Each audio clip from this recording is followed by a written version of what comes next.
Good evening students.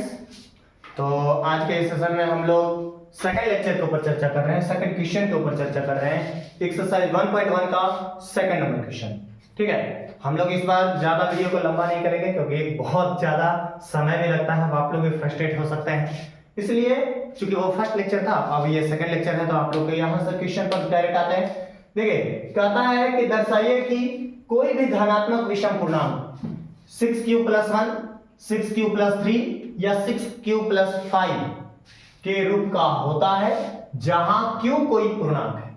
अब आपको यहां पर q कोई पूर्णांक दे दिया है और आपको ये जो है इसमें प्रूफ करना है, ये दिखाना है कि इस रूप का होता है। हालांकि ये एग्जाम के पॉइंट ऑफ व्यू से उतना इंपॉर्टेंट नहीं माना जाता है क्योंकि इससे बेटर अपॉर्चुनिटी आपके पास रहता है, बेहतर से बेहतर विकल्प रहते हैं, आप उस सवाल के ऊपर अटेम्प्ट कर सकते हैं। बट हमने बोला है कि हम एनसीईआरटी का सारा क्वेश्चन करेंगे, तो हम सारा का सारा क्वेश्चन करेंगे। ठीक है, सेकंड क्वेश्चन में हमको ये जो समझना है कि आखिर ये कॉन्सेप्ट करना क्या चाहता है। एक थोड़ा सा ध्यान दीजिएगा, आपको फोकस करना है यहां 6q+1, 6q+3, 6q+5।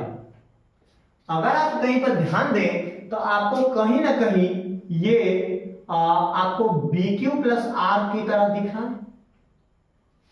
यहां भी आपको कहीं ना कहीं BQ+R के रूप में दिख रहा है, यहां भी आपको BQ+R के रूप में दिख रहा है। बोलिए, तीनों बात समझ में आ रहा है। यहां पर 6q+1 जो है, 6q+3 जो है, 6q+5 जो है, वो कहीं ना कहीं BQ+R के रूप में आपको दिख रहा है। और जब आपको BQ+R के रूप में दिख रहा है तो हमको क्या करना है, इसको प्रूफ करना है। तो हम यहां पर लिखेंगे, थोड़ा सा हम नीचे लिखते हैं कि ताकि आपको समझ में आए। माना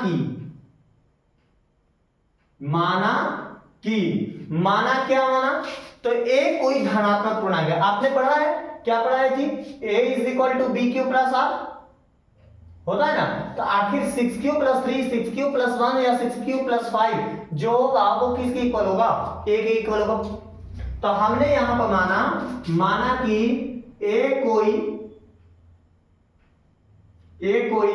धनात्मक पूर्णांक है।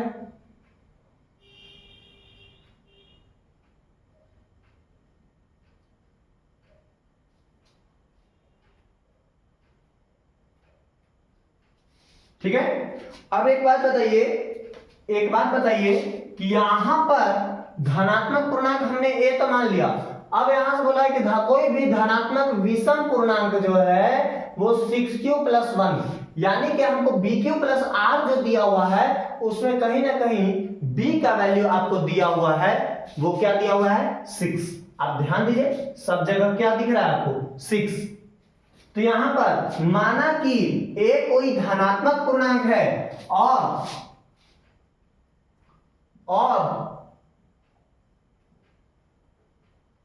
q भी एक धनात्मक पूर्णांक है।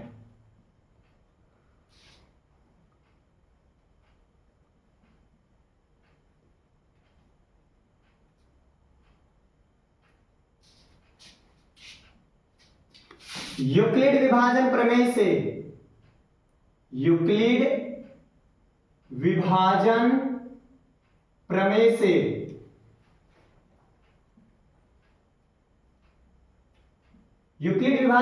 से क्या जानते हैं। देखिए, q एक धनात्मक पूर्णांक है। अब हमको मालूम नहीं है कि धनात्मक पूर्णांक में वो क्या है। जैसे कि कोई भी धनात्मक पूर्णांक है, जैसे कि हमने बोला कि समथिंग कोई भी एक q है जो क्या है, एक धनात्मक पूर्णांक है। ठीक है, तो हमको थोड़ी मालूम है कि ये q क्या है। q की दो पॉसिबिलिटीज हो सकती है। धनात्मक है इसका मतलब तो 0 से तो बड़ा है। अब जब 0 से बड़ा है तो इसकी दो संभावना, या तो वो सम संख्या होगा और या तो वो विषम संख्या होगा। बोलो, बात समझ में आ रही है। क्या बोले, अगर q कोई धनात्मक पूर्णांक है तो वो जो होगा या तो सम होगा या तो विषम होगा।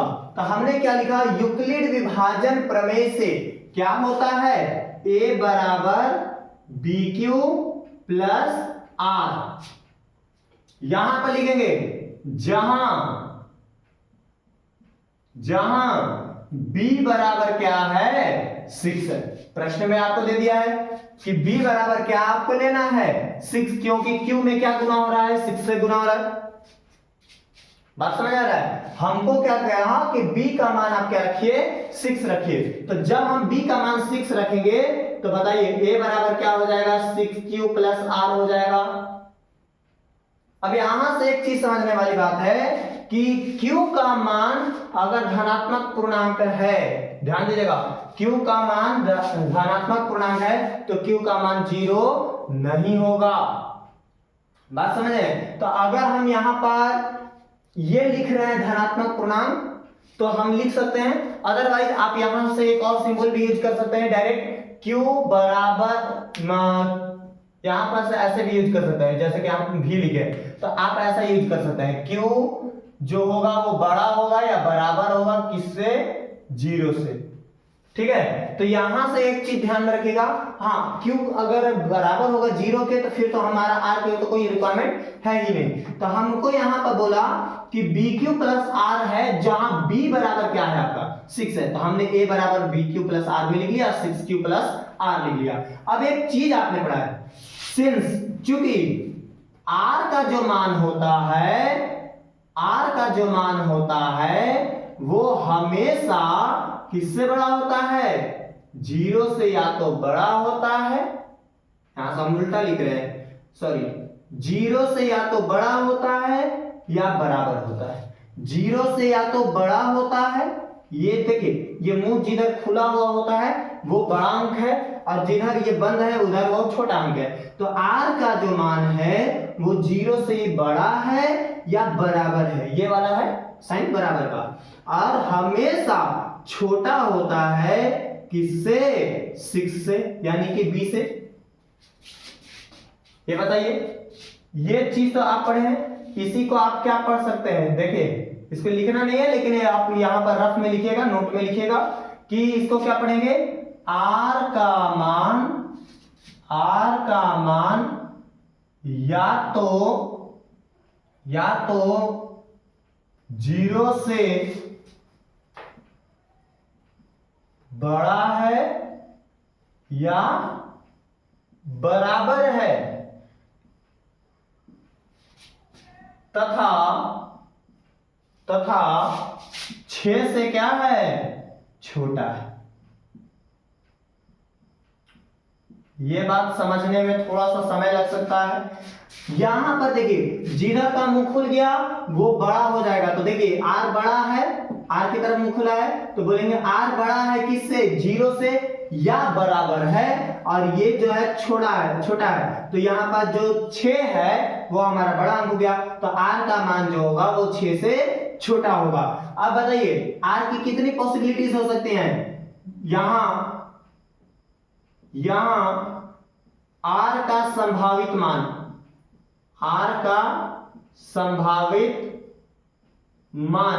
क्या क्या हो सकता है जी, r का संभावित मान 0 हो सकता है, 1 हो सकता है, 2 हो सकता है, 3 हो सकता है, 4 हो सकता है और 5 हो सकता है।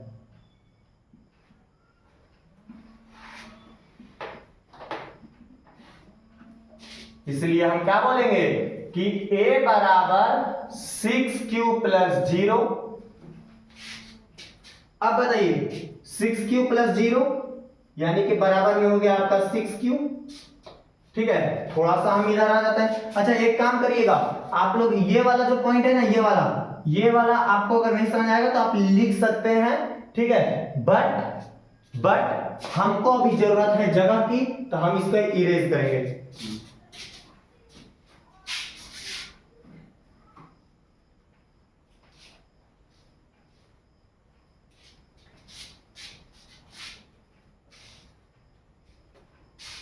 अब देखिए a का मान 6q प्लस 0 हो गया बराबर में 6q, यहीं पर आपको लिखते हैं a का मान क्या हो सकता है 6q प्लस 1 हो सकता है, a का मान क्या हो सकता है 6q प्लस 2 हो सकता है, a का मान क्या हो सकता है 6q प्लस 3 हो सकता है, a का मान क्या हो सकता है 6q प्लस 4 हो सकता है, a का मान क्या हो सकता है 6q प्लस 5 हो सकता है। 6q प्लस 0 से शुरू किए 6q प्लस 5 तक पहुंच गए। अब एक चीज दिमाग में लगाइए, ये 6 क्या है, 6 कौन सी संख्या है, सम संख्या है। अब हम यहां पर दिमाग लगाते हैं, अगर कोई मेरा q कोई भी संख्या है, एक सम संख्या ले लेते हैं, सॉरी एक सम संख्या एक विषम संख्या, एक मेरा विषम संख्या है, दो मेरा सम संख्या है। अब हम एक बार 6 से गुणा करते हैं, तो 6 एकम 6 और 6 दूनी 12, यानी कि या तो आप विषम संख्या में किसी सम संख्या से गुणा करते हैं तो जो आंसर आता है वो क्या आ रहा है, सम आ रहा है, या सम संख्या में सम से गुणा करते हैं तो सम ही आ रहा है। इसका मतलब एक सम संख्या से किसी भी संख्या में भी गुणा कीजिए, चाहे वो सम हो या विषम हो, उसका गुणनफल जो आएगा वो आपका क्या आएगा, सम संख्या आएगा। अब एक बात बताइए, 6 से q में गुणा हुआ तो क्या हो गया, सम संख्या की विषम, सम हो गया। 6q यहां पर जितने भी हैं वो सभी क्या है 6q है, इसका मतलब सब के सब क्या है, सम संख्या। बट अब देखिए हमारा अगर एक है, अब इसमें अगर हम एक जोड़ते हैं तो क्या आया, दो, दो क्या है सम, और ये एक क्या था विषम। अब आइए ये दो को दो में हम एक जोड़ते हैं तो वो क्या आ गया 3, ये क्या हो गया भैया विषम। 3 में एक जोड़ दिए तो क्या आ गया 4, ये क्या है सम संख्या है। अब एक चीज सोचने वाली है कि भैया अगर हम एक जोड़ रहे हैं तो विषम वाला सम बन जा रहा है, सम वाला विषम बन जा रहा है, विषम वाला फिर से सम बन जा रहा है। इसका मतलब कि पहले देखो एक संख्या सम होता है, उसका जस्ट अगला विषम, उसके जस्ट अगला सम, उसके जस्ट अगला विषम। तो आप बताइए 6q मेरा क्या है सम है, इसमें अगर हम विषम संख्या को ऐड करेंगे तो क्या आएगा विषम संख्या आएगा। अरे सम संख्या में अगर आप विषम संख्या को ऐड करोगे तो क्या आएगा विषम संख्या आएगा।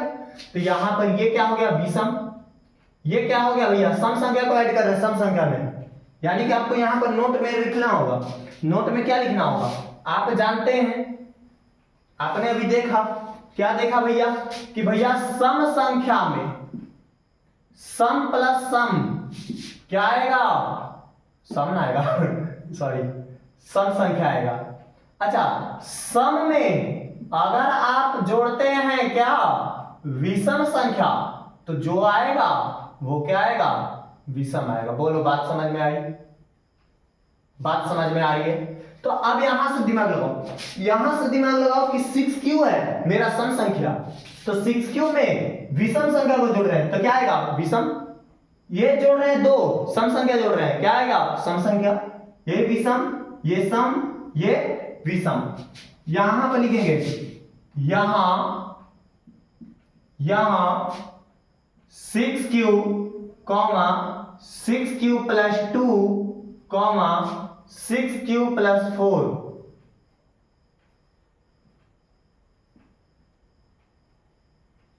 धनात्मक सम पूर्णांक के रूप है, सम पूर्णांक के रूप हैं। जबकि 6q plus 1 6q plus 1 6q plus 3 तथा 6q प्लस 5 धनात्मक विषम पूर्णांक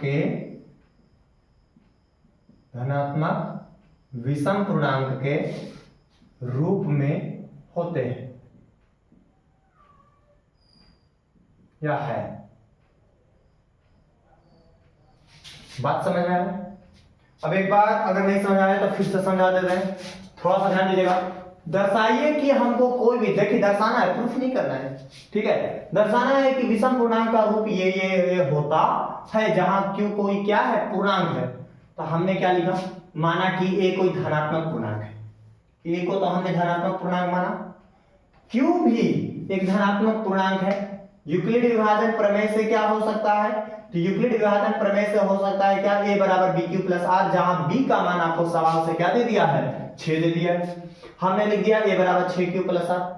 अब r का जो मान है वो 6 से तो बड़ा हो नहीं सकता या 6 के बराबर तो हो नहीं सकता और 0 से छोटा नहीं हो सकता, तो हमने लिख दिया चूंकि r का मान जो है 0 से बड़ा या बराबर है और 6 से छोटा है, तो r का संभावित मान क्या क्या हो जाएगा, 0 हो जाएगा, 1 हो जाएगा, 2 हो जाएगा, 3 हो जाएगा, 4 हो जाएगा और 5 हो सकता है। तो हमने बारी बारी से पांचों को लिख दिया, पांचों को लिख दिया। अब आपने जाना कि भैया ये 6 तो एक सम संख्या है, और 6 एक सम संख्या है, तो सम में संख्या से अगर गुना करते हैं तो वो क्या आएगा, सम संख्या आएगा।